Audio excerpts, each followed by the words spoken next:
Bueno, hermanos, buenas noches. Seguimos entonces con el estudio de el capítulo 11 ahora del libro de Hebreos. Empezamos con este tema de la galería de los héroes de la fe. Y la semana pasada estuvimos viendo la primera parte. Hoy vamos a estudiar otra parte y nos va a quedar todavía una tercera, porque este capítulo 11 no solo pues es el más famoso, el más popular, sino que es desafiante, tiene mucho contenido y mucho aprendizaje. Entonces, vale la pena que le dediquemos un tiempo a analizarlo, aparte de que se mencionan pues muchos personajes de los que pues, se tiene bastante de qué hablar. Entonces vamos a ver las citas aquí del pasaje que nos corresponde. Hoy vamos a estar hablando, aquí tengo algunas fotografías, vamos a estar hablando, seguimos hablando de Abraham, vamos a hablar de Isaac, de Jacob, de Moisés, de José, y llegamos hasta pues, la caída de los muros de Jericó. Entonces, si me puede hacer favor alguien de leer los primeros versículos del 17 al 19, espero que los puedan ver aquí en pantalla. Si no, pues en la versión que tengo.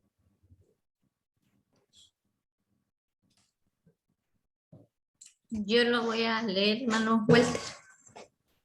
Gracias, Carlos. Por la fe Abraham, que había recibido las promesas, fue puesto a prueba y ofreció a Isaac su hijo único, a pesar de que Dios le había dicho, tu descendencia se establecerá por medio de Isaac.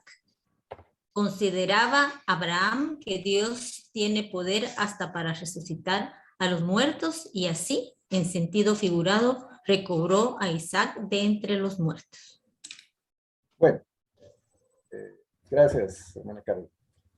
La semana pasada vimos entonces que la fe de Abraham fue probada desde el momento en que Dios le dice, vete de tu tierra y de tu familia, de tu parentela, a la tierra que te mostraré. Y pues no le da más información, simplemente ve. Abraham obedece, Abraham pues confía en el Señor y sale sin saber a dónde ir. Decíamos que pues a lo mejor sus parientes, sus amigos le preguntaron, ¿y por qué te vas? Pues porque el Señor me dijo que me fuera. ¿Y a dónde vas? No sé. Bueno, ¿cómo que no sabes? Sara, ¿a dónde vamos? No sé. Pero ¿cómo? ¿Y entonces qué hacemos? El Señor sabrá a dónde me lleva. Imaginemos nosotros hacer algo así, ¿verdad? Salir yo y decirle a mi esposa, empacá que nos vamos de viaje. ¿A dónde? No sé, pero empacá. Pues, sería algo ilógico, pero a lo mejor mucha gente se burló de Abraham, como se burlaron de Noé, pero él confió y salió. Confió en el Señor y salió con, con su, con sus cosas, con lo que tenía, con su esposa. Eh, no hizo exactamente lo que el Señor le había dicho, porque le dijo, deja a tus parientes, y él se llevó a Lot, y pues vino más adelante que tuvo un poco de problema por eso, pero el tema es que él creyó. Entonces la fe de Abraham fue probada, él le creyó a Dios y salió. Pero eso no se quedó ahí. Dios le hizo una promesa, le dijo, haré de ti una gran nación. Y se la ratifica más tarde y le dice así como, no se pueden contar las estrellas del cielo ni la arena del mar, tampoco tu descendencia eh, se va a poder contar. Y esa descendencia, como dice aquí, en Génesis 21:12, tu descendencia se establecerá por medio de Isaac, del hijo que iba a tener. Entonces, Abraham cree, la promesa de que iba a tener familia se cumple cuando Abraham pues, tiene ya 100 años, como dice Pablo, un hombre que ya se consideraba muerto desde el punto de vista de que pues ya era impotente, ya no se podía reproducir, pero el Señor le dio las fuerzas para, para poder tener el hijo, y sobre todo lo más maravilloso es que Sara, siendo estéril y habiendo pasado pues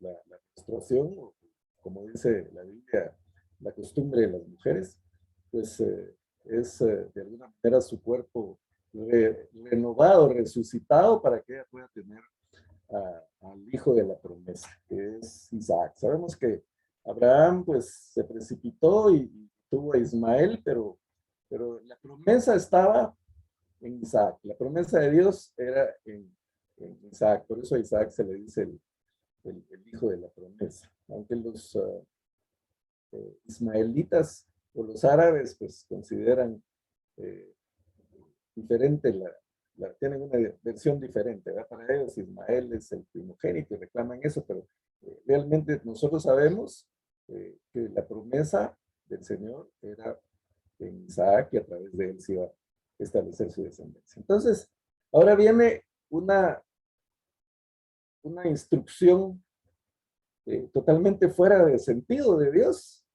Le dice a Abraham, bueno, ahora vas a tomar a tu hijo, al hijo que amas. Si vamos a Génesis a ver el pasaje, él le dice así, vas a tomar a tu hijo, a tu único hijo, le dice. Ahí él ratifica que Isaac es el hijo de la promesa, no toma en cuenta a Ismael. Vas a tomar a tu hijo, al que amas, a tu único hijo, y lo vas a sacrificar. Entonces, imagínense el pensamiento de Abraham. ¿Cómo así? Me prometió que mi descendencia iba a ser como la arena del mar, o como las estrellas del cielo, y que esa descendencia se iba a establecer por medio de Isaac, y ahora me dice que lo sacrifique. Pero la Biblia no nos da detalles de lo que Abraham pudo pensar. Simplemente lo que leemos es que él obedeció. Y obedeció inmediatamente. No dijo, bueno, voy a esperarme unos meses o unos años, tal vez el Señor cambie de opinión, sino que inmediatamente pues agarró camino otra vez con su hijo. Otra vez pueden haber venido las preguntas, ¿y a dónde vas? No creo que le haya dicho a su esposa, es que voy a matar a mi hijo, voy a sacrificar a nuestro hijo. Pero simplemente él, pues el Señor me dijo que fuera a presentar sacrificio y me voy. Y se fue. Y algunos pueden pensar que la tendencia a pensar es que pues, Isaac era un niño pequeño, tal vez de unos 7, 8 años, pero realmente era un muchacho ya grande. Pues tal vez un poco más de adolescente, 13, 14, 15, 16 años. Era ya prácticamente un hombre, ya una persona adulta. Aquí en la fotografía, si alcanzan a verla, se puede apreciar un muchacho ya grande, era un joven, un jovencito. ¿Por qué digo esto? Porque, bueno, primero pregunta Isaac en el camino, ¿dónde está el animalito que vamos a sacrificar? Y Abraham le contesta, el Señor va a proveer para el sacrificio. Eso demuestra la confianza de Abraham en Dios.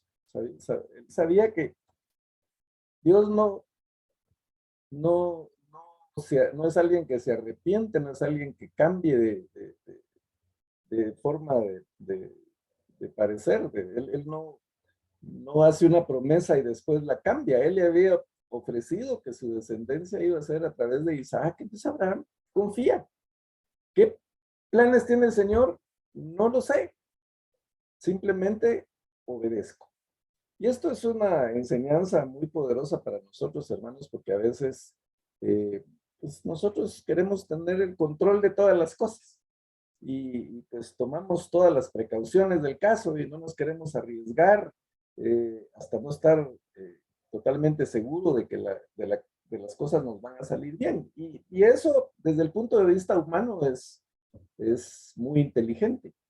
Pero cuando se trata de confiar en el Señor, pues es importante confiar aunque no nos haga sentido, aunque lo que está pasando no sea lógico para nosotros, pero el Señor quiere que nosotros creamos y confiemos a pesar de las circunstancias.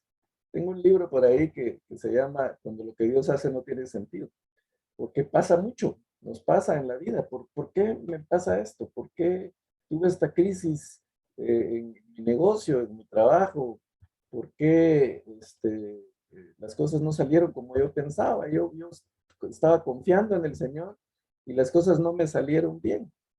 Pero el Señor no garantiza que todo va a salir bien, por lo menos en esta vida.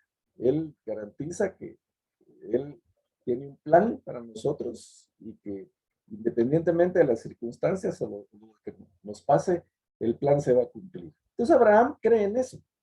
Pero ¿por qué menciono que Isaac era un jovencito? Era probablemente ya casi un adulto.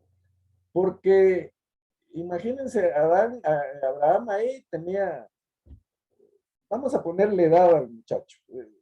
Esto no está especificado en la Biblia, pero vamos a imaginarnos que tiene 15 años, 16 años. Eso significa que Abraham tenía 116 años o 115 años. Un muchacho de 15, 16 años, un muchacho ya con fuerza, incluso tal vez con más fuerza de un anciano de 116 años, aunque pues sabemos que Abraham, su constitución tiene que haber sido muy fuerte, seguramente se conservaba todavía fuerte en esa época, pero a lo que voy es que no hubiera sido sencillo para Abraham agarrar al muchacho a la fuerza, amarrarlo y ponerlo encima de la leña para el holocausto. Eh, el muchacho hubiera podido defenderse, correr, o no dejarse amarrar simplemente. Y entonces, sin embargo, sabemos que Moisés lo colocó encima de la leña. Eso significa que el muchacho lo permitió. Isaac se dejó. ¿Por qué se dejó? Porque él había visto la fe de su padre, la solidez de la fe de su padre. Entonces el muchacho confiaba en su padre, por un lado, pero también demuestra fe de Isaac, él también confiaba en Dios. Cuando el padre le dice, el Señor va a proveer un animalito para el sacrificio, Isaac lo cree. Entonces él se deja. Él se da cuenta que su padre lo va a sacrificar y sin embargo, pues no se defiende, no huye, no forcejea, simplemente obedece también. Esto es muy importante porque nos enseña cómo la fe de los padres se puede transmitir a las generaciones y cómo los hijos se dan cuenta cuando la fe es sincera, cuando la fe es sólida. Ya mencioné anteriormente lo que Pablo le dice a Timoteo. Yo sé que le dice que tú tienes una fe no fingida porque esa es la fe de tu abuela Eunice y de tu madre Loida. Entonces, los padres, si nuestra fe es sólida, si nuestra fe es auténtica, pues los hijos se dan cuenta y de alguna manera, aunque tal vez en alguna época se rebelen y tengan su pues, rebeldía normal, en el fondo, pues ellos ven, ellos se dan cuenta del testimonio de los padres y seguramente eso fue lo que pasó con Isaac. Isaac sabía de su relación, de la relación de su padre con Dios, sabía la confianza que su padre tenía en Dios, sabía que Dios era fiel a las promesas, entonces él simplemente deja que su padre lo coloque en el holocausto. Pero esa fue una prueba suprema para Abraham. Eso demuestra que él tenía una fe a toda prueba, a pesar de las circunstancias. Y eh, incluso dice el escritor de Hebreos que Abraham consideraba que Dios podía tener el poder hasta para resucitar a los muertos. Eh, Recordemos que en esta época, o por lo menos en la Biblia, no aparece ninguna referencia a una resurrección antes de Abraham. Las resurrecciones que aparecen en la Biblia se dieron después, en la época de Elías, Eliseo. Eh, pero Abraham no sabía esto, no habían antecedentes de que Dios hubiera resucitado a alguien. Pero él aprendió la lección probablemente cuando Dios le dice a Sara, hay algo imposible para Dios. Entonces, él cree que Dios tiene un propósito, él cree que Dios tiene un plan, él sabe que ese problema en el que Dios se metió, porque Dios le ofrece que su descendencia va a ser por medio de Isaac, que ahora le dice que lo mate, eso el Señor tiene que resolverlo, es cosa de él. Él ofreció algo y lo tiene que cumplir. Y si está dando una contraorden, pues él sabrá cómo resolver. El tema es que Abraham cree, independientemente de las circunstancias. Y como cree y como piensa que el Señor tiene poder para resucitar a los muertos, dice el escritor de Hebreos que en sentido figurado lo recuperó. Lo daba por muerto, lo puso sobre el altar, sobre la leña, extendió el cuchillo para matarlo y el Señor en ese momento lo detuvo. Entonces él prácticamente ya lo daba por muerto. Él no se iba a detener, él iba a obedecer al Señor, iba a sacrificar a su hijo. Ya, por decir así, se lo había entregado al Señor, ya le dijo, bueno, ahí está mi hijo, tú lo quieres, ahí te lo dejo. Pero por la misericordia del Señor y en recompensa de su fe, él prácticamente lo recobró, lo recuperó de entre los muertos.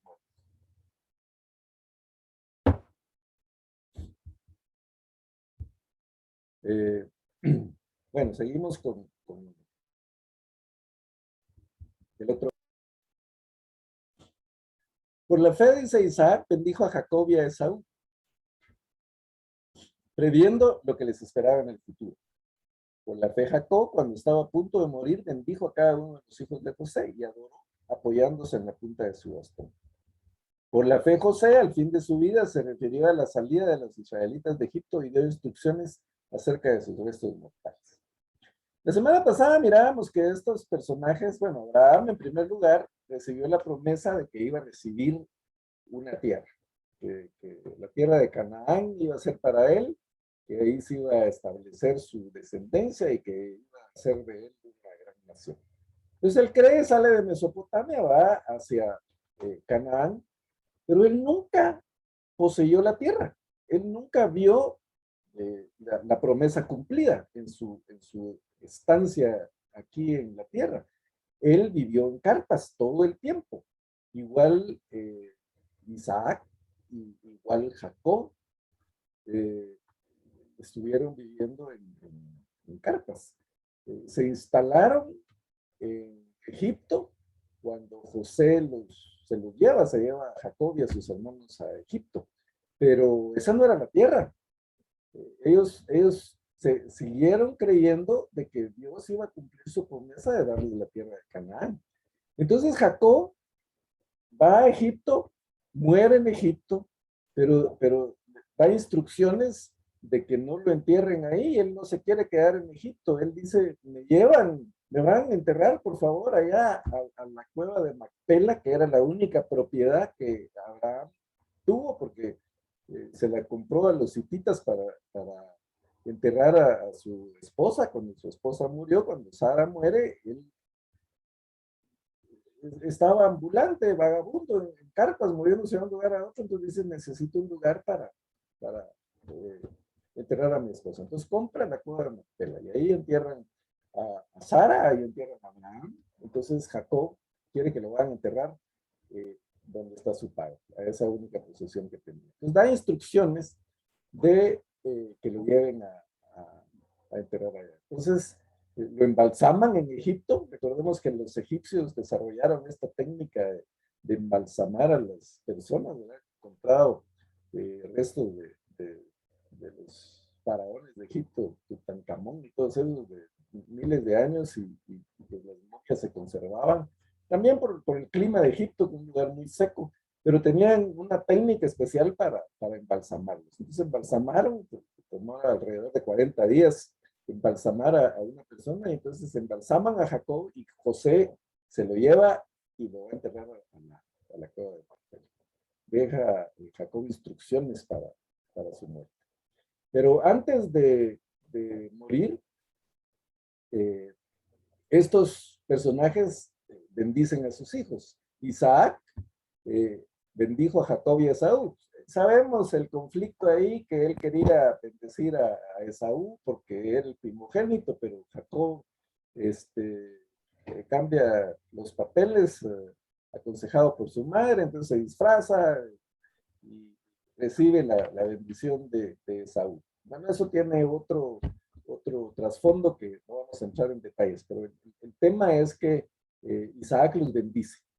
Y entonces, les da las bendiciones, les reparte las cosas, y entonces él traslada esa promesa del Señor a ellos, ¿verdad? El Señor nos prometió esta tierra, entonces, de alguna manera esa tierra va a ser para ustedes. Entonces, Jacob y Esaú, pues creen y crecen creyendo que van a poseer la tierra. Por eso Jacob pide que lo regresen cuando muere. Y José también recibe esa instrucción, esa promesa, también conoce el pensamiento de su padre y de su abuelo y de su bisabuelo.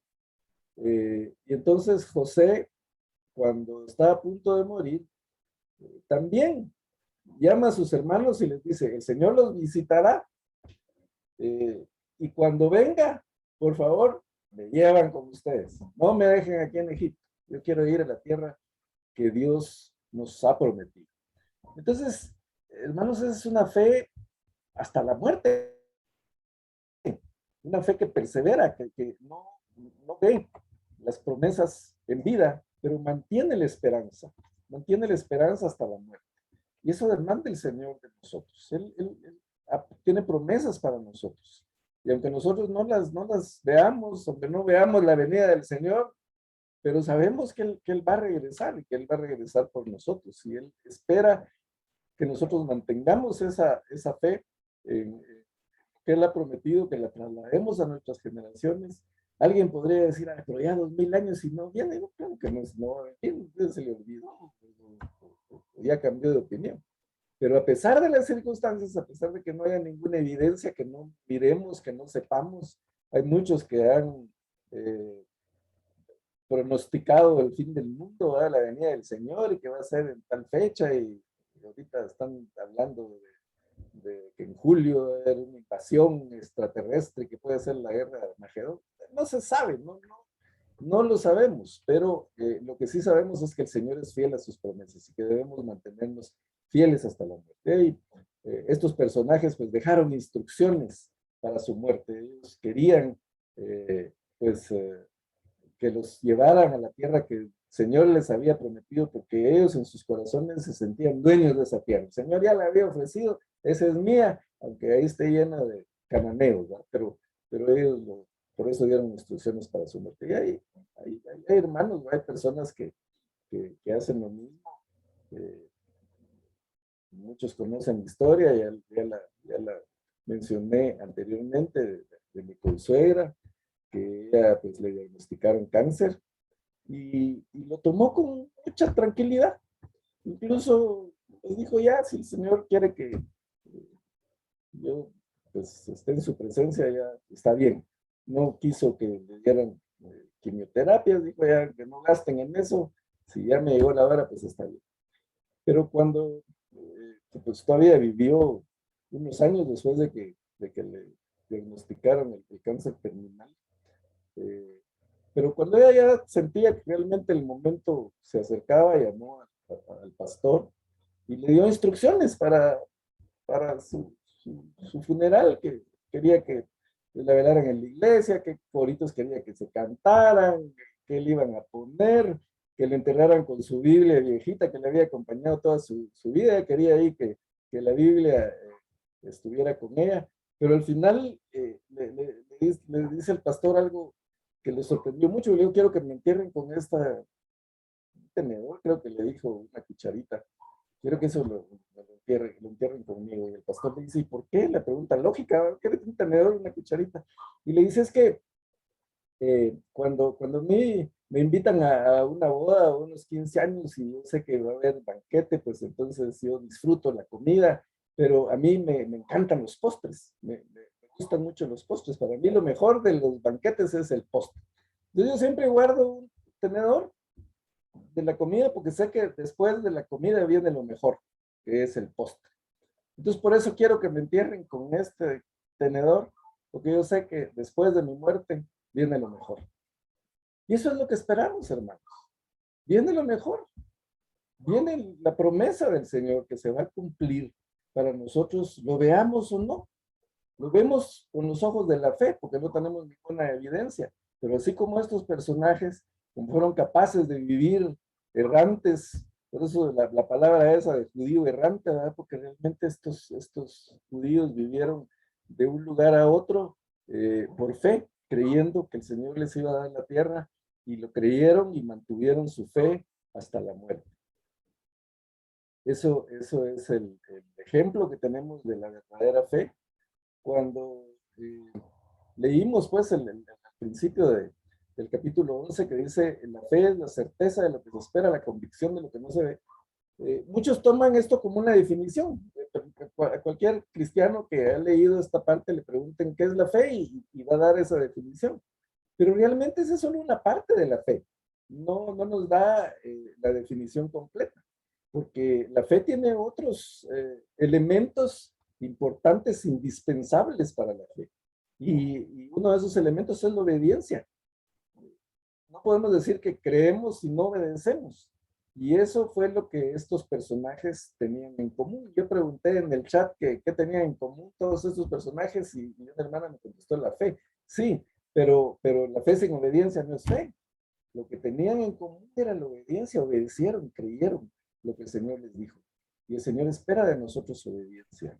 Ese es otro de los elementos de la fe. Y recordemos el objetivo del escritor de Hebreos. Él nos ha venido hablando durante lo que hemos estudiado anteriormente de la perseverancia. A él le preocupaba que sus lectores fueran a abandonar la fe. A él le preocupaba que se fueran a echar atrás, que fueran a volver al judaísmo, que simplemente por todas las pruebas que estaban pasando, ellos se debilitaran en su fe. Entonces él les está hablando todo esto, que nos lo está diciendo a nosotros también, inspirado por el Espíritu Santo. Él no sabía el alcance que su escrito, su sermón, su epístola, su libro que estaba escribiendo, no sabía el alcance que iba a tener, pero el Señor ha usado las escrituras para traernos enseñanza a nosotros hasta el día de hoy. Y la enseñanza de este escritor, que inspirado por el Espíritu Santo está dando a sus lectores, es perseveren hasta el fin, porque el Señor va a cumplir sus promesas. No importa que ustedes pues, estén perdiendo sus posesiones, no importa que sus hermanos los estén apresando, no importa que algunos los hayan quemado vivos. Es importante que perseveren como estos personajes que tuvieron fe y creyeron en las promesas del Señor hasta la muerte. Entonces, otro ingrediente de la fe es la paciencia, la perseverancia. ¿Cuántos años tuvo que esperar Abraham para recibir la promesa? Alrededor de los 75 años tenía cuando el Señor hizo la promesa, y tuvo a Isaac a los 100. 25 años esperó. ¿Cuánto tiempo pasó José en Egipto antes de pues, poder llegar a donde llegó? ¿Cuánto tiempo pasó Moisés? Bueno, José desde los 17 años estuvo ahí hasta que murió. Moisés también, 40 años en Egipto. Pero ellos esperaron pacientemente porque sabían que el Señor tenía un propósito para ellos. Por la fe Moisés, dice el versículo 23, recién nacido fue escondido por sus padres durante 3 meses, porque vieron que era un niño precioso y no tuvieron miedo del edicto del rey. Muy bien. Por la fe Moisés. ¿De qué está hablando aquí el escritor de Hebreos? De la fe de Moisés. Cuando Moisés recién nacido, no podemos decir que tenía fe. Está hablando de la fe de sus padres. ¿Y qué fe en qué tenían sus padres? Dice, vieron que era un niño precioso y no tuvieron miedo del electo de fe. Ahora, ¿quién de nosotros, padres, madres, no ve preciosos a sus hijos? Cuando nace un niño, es un bebé, pues para nosotros es el bebé más lindo del mundo. Es precioso. Eh, Tengo una tía que queremos mucho que nos dice el preciosísimo, ¿verdad? Pero porque así nos ven los padres, así nos ven los seres queridos, así vemos a nuestros hijos, preciosos, preciosísimos. Entonces, uno podría decir, bueno, obviamente lo vieron precioso, pues ¿quién no lo ve precioso? Pero no es a eso lo que se está refiriendo el escritor de Hebreos. El escritor de Hebreos quiere decir que vieron valor en ese niño, lo vieron valioso para el Señor, lo vieron útil en las manos del Señor. Y eso es lo que nosotros necesitamos ver en nuestros hijos. En nuestros hijos y en nuestros hermanos y en todo el mundo. Todos somos valiosos para el Señor. Todos tenemos un potencial a desarrollar en el Señor. Y nosotros, por fe, debemos ver en nuestros hijos que son instrumentos útiles en las manos del Señor. Eso fue lo que los padres de Moisés vieron. Dijeron, este niño es útil en las manos del Señor. Este niño tiene potencial para hacer cosas grandes para el Señor. El Señor tiene un plan para este niño. A eso se refiere el escritor cuando dice que por la fe ellos vieron mucho valor en ese hijo. Qué triste esas madres que abandonan a sus hijos recién nacidos, ¿verdad? Aquellos padres que no valoran a los hijos, es que como son de brutos, dicen a veces.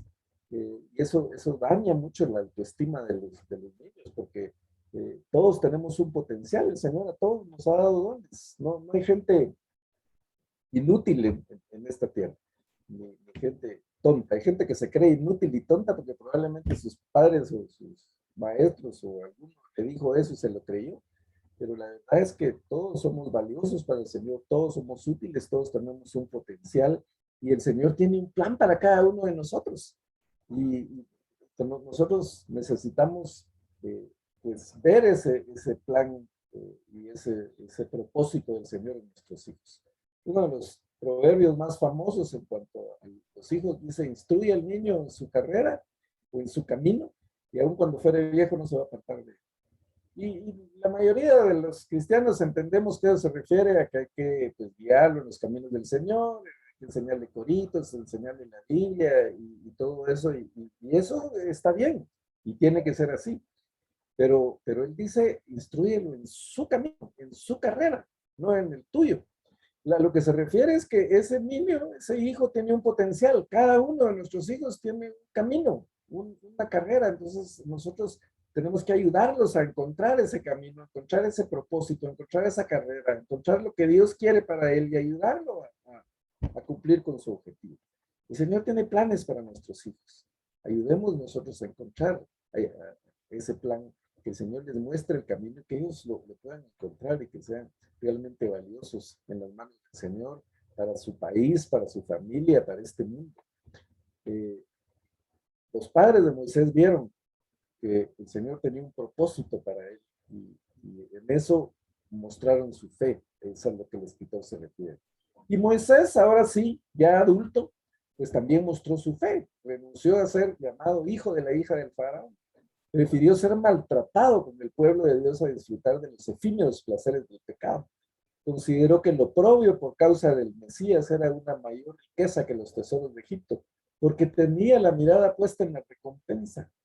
Por la fe salió de Egipto sin tenerle miedo a la ira del rey, que se mantuvo firme como si estuviera viendo el exilio. Por la fe celebró la Pascua y el rociamiento de la sangre para que el exterminador de los primogénitos no tocara a los de Israel. Vemos aquí la fe de Moisés, pero ¿por qué Moisés se identificó con sus hermanos? 40 años Moisés fue educado en Egipto por la hija del faraón. Recordemos que ella lo adoptó cuando lo cogió en el Nilo. Entonces, Moisés conocía la cultura egipcia perfectamente. Fue las mejores escuelas de los egipcios, tuvo los mejores instructores, porque era nada más y nada menos que el hijo adoptivo de la hija del faraón. Estaba en un lugar privilegiado. Imagínense a José en Egipto, bajo la tutela de la hija del faraón. Tenía acceso a los mejores vestidos, tenía acceso a las mejores comidas, tenía acceso a los más grandes lujos. Egipto era una potencia mundial en aquella época, como uno de los países más desarrollados de hoy en día. Como, algo así como los Emiratos Árabes Unidos, ¿verdad? Y ahí, pues José tenía, o perdón, Moisés tenía acceso a todos los placeres que se podía imaginar. Pero él renunció a ser llamado al hijo de la hija del faraón y se identificó con sus paisanos que eran esclavos, los judíos en esta época, los israelitas, los hebreos, estaban construyendo las pirámides, probablemente, y pues estaban esclavizados y azotados y cada vez les ponían más trabajo, más carga, y Moisés se identifica con ellos. ¿Por qué? Porque recuérdense que la hija del faraón le delegó la crianza de Moisés a su propia madre sin saberlo, porque una hermana de Moisés lo siguió y cuando vio que la hija del faraón había tomado la canastita, el Moisés que le llamamos ahora nosotros, ¿no? Tomó la canastita, entonces le dijo, yo sé de una egipcia que lo puede criar.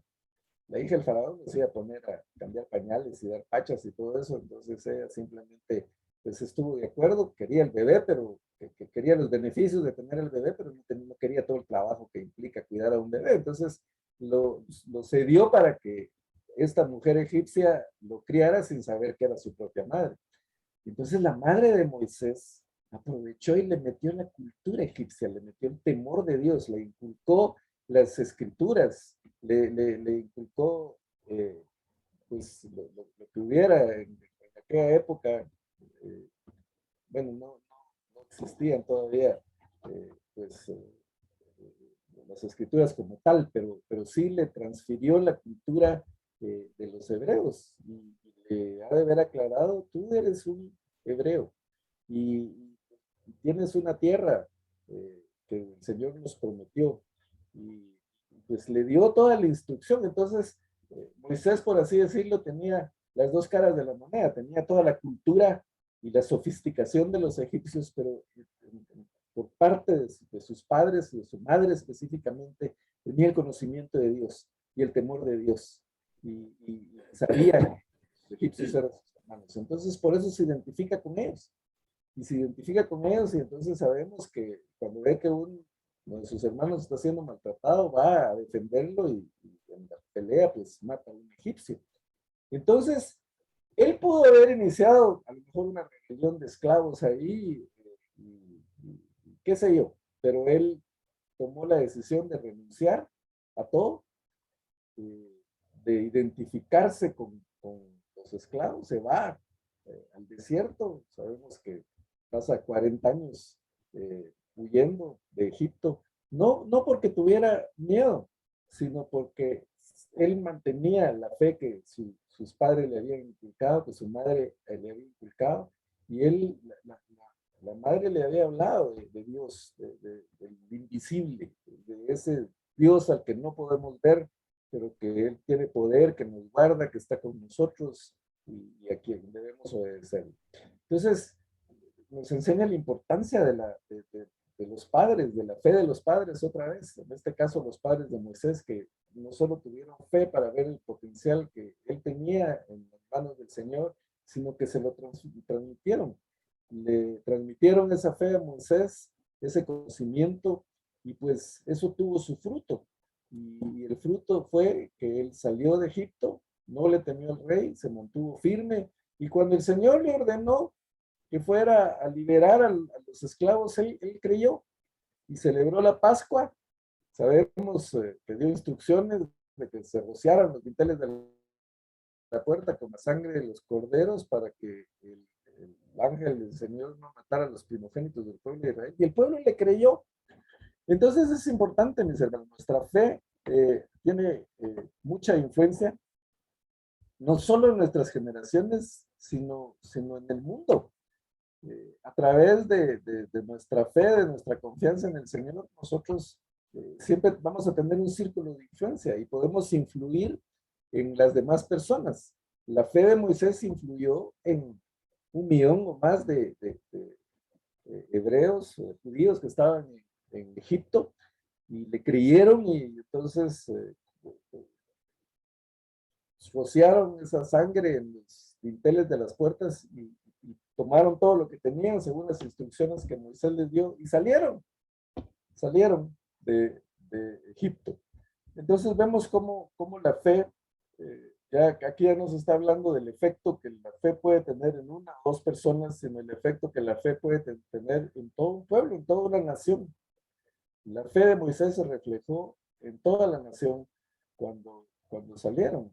Y por la fe, ellos pues se lanzaron al mar cuando eran perseguidos por los egipcios y pues ya sabemos que el mar se abrió y ellos pues pudieron atravesarlo y posteriormente pues los egipcios que los venían persiguiendo quedaron atrapados, pero eso lo hicieron porque creyeron y creyeron por la fe de Moisés.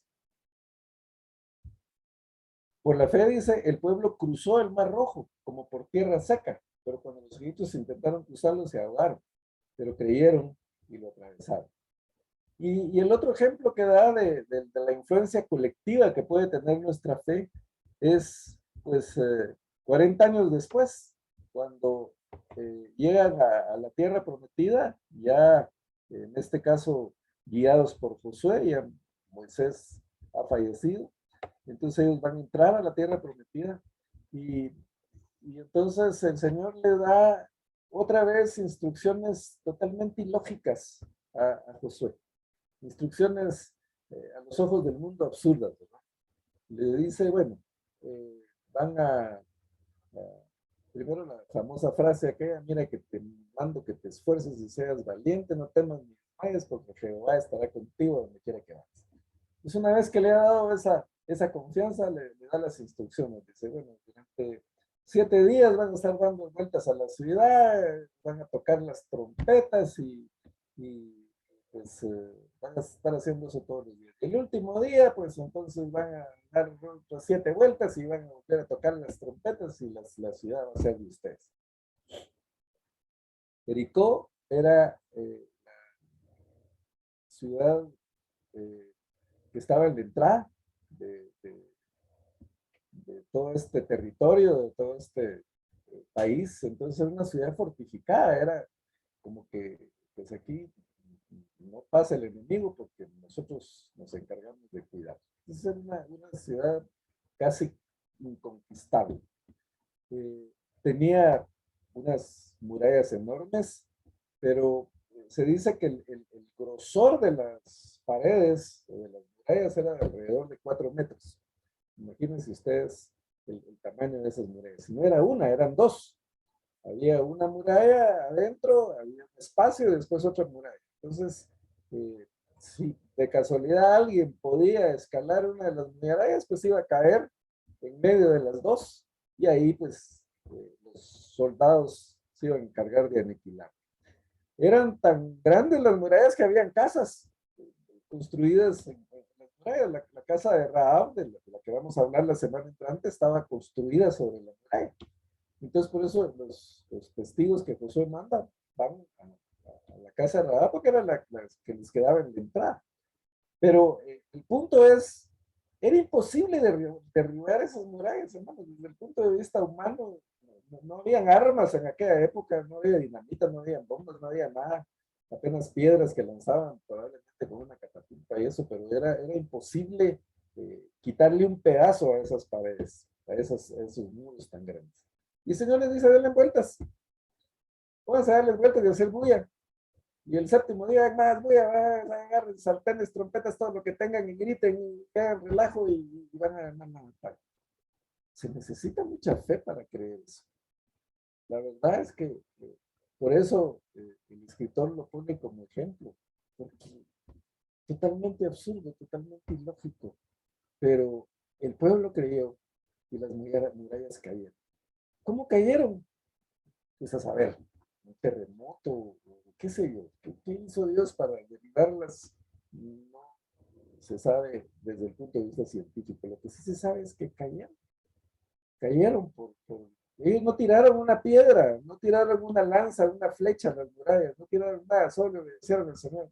Se pusieron a dar vueltas, gritaron, y cuando terminaron de dar vueltas y gritar, obviamente llevaban el arca del pacto que representaba la presencia del Señor. El Señor iba con ellos, ahí iban los sacerdotes llevando el arca, ahí llevaban las trompetas, ahí iba todo el pueblo. A lo mejor, pues muchos de los soldados dieron una vuelta y el primer día y dijeron, ¿qué? O sea, ¿de qué sirvió dar esta vuelta? El segundo día dieron otra y ya no pasa nada. No sé por qué estamos haciendo eso, pero bueno, y así hasta el séptimo día. Y el último día, pues ocurre lo que el Señor había prometido. Los muros cayeron, las murallas cayeron y ellos pudieron entrar y obtener la victoria de, con, con esa ciudad. Un milagro equivalente al paso del Mar Rojo. Dios respaldó a Josué con ese milagro como respaldó a Moisés con la apertura del Mar Rojo. Cosas imposibles, cosas desde el punto de vista humano, científico, que no le caben en la cabeza a nadie. Pero ellos creyeron, ellos confiaron. Y por haber confiado, por haber creído en el Señor, entonces, pues los muros cayeron, el mar se abrió y el pueblo tuvo la victoria. Entonces vemos los elementos, las características de la fe.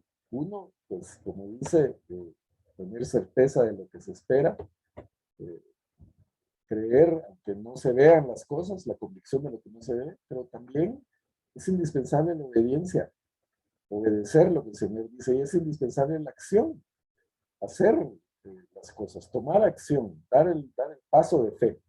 Cuando servimos al Señor, pues lo hacemos dando pasos de fe. ¿De qué me sirve estar leyendo la Biblia? ¿O para qué me sirve pues, el Levítico o los libros de los jueces que pues, no son como muy agradables de leer? O algunos profetas, ¿verdad? Que solo hablan de destrucción y uno dice, ¿y todo esto qué beneficio puede tener para mí?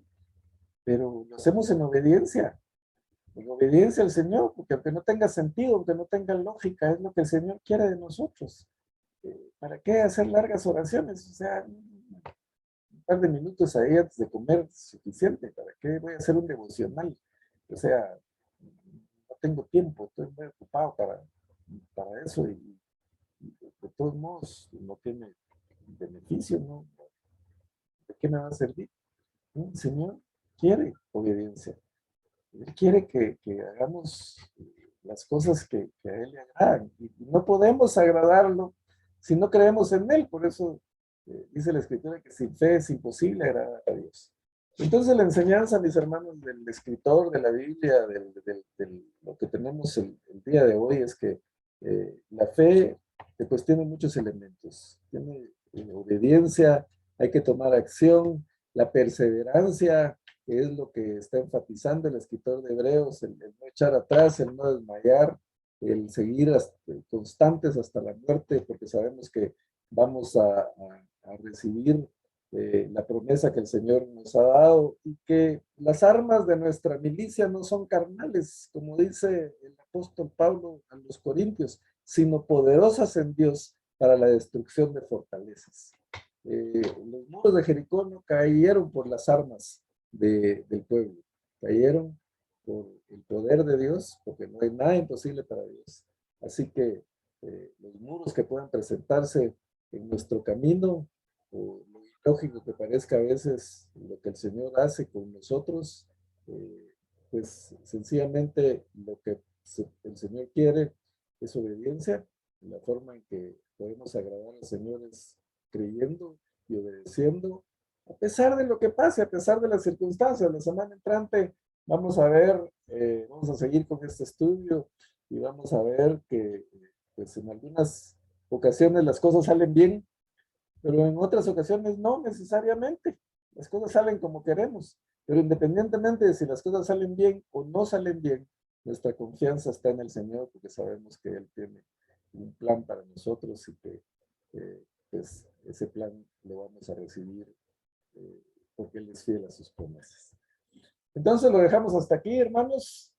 Ya son las 9, entonces no les quiero quitar más tiempo, pero vamos a seguir con esto. Hay bastante riqueza, hay mucho que hablar en esto, y así que seguimos con nuestro estudio. ¿Algún comentario, observación, pregunta? Es precioso. El estudio estuvo muy lindo. Muchas gracias. Sí. Muy lindo estuvo el estudio. Muchas gracias. Gracias, muy Sí, bien bello. Sí, gracias al Señor por ponerlo aquí con nosotros. Muchas gracias. Sí. Gracias. Me motiva mucho la constancia de ustedes, la perseverancia de estar aquí Sí. todos los jueves y pues ya no nos queda mucho. Ya ahorita en agosto terminamos, pero vamos a tratar de sacarle el mayor provecho posible a este estudio. Así que gracias, hermanos, que el Señor los bendiga, que descansen.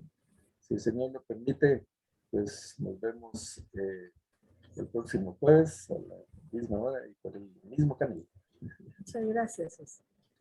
Gracias, hermano. Feliz noche, hermana Nuri. Cuídese. Feliz noche, Dios los bendiga. Feliz noches, hermanos. Bendiciones, hermano Walter. Bendiciones, hermano Jordan, que descansen. Feliz noche a todos. Bendiciones. Noche, Ilse. Hermana Nuri, igualmente. Que descansen.